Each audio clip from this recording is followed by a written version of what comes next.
Stars. How are stars made? Stars are made of huge clouds of dust and gas. Gradually the clouds shrinks and all the gas and dust clump together. The center of the clouds get hotter and hotter and a new star begins to shine. The star gives off heat and light. What is a group of stars called? A group of stars is called a cluster. A star cluster is made of from a giant cloud of gas and dust.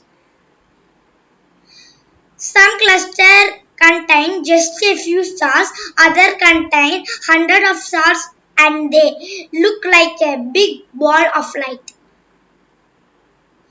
Are all stars white?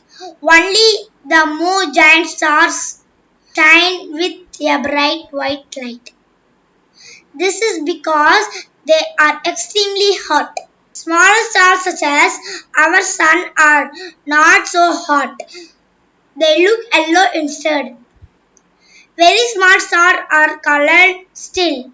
They look red or brown. Thank you for listening. Check out my previous videos in the description below. I will see you all in the next video. Happy learning. Bye bye.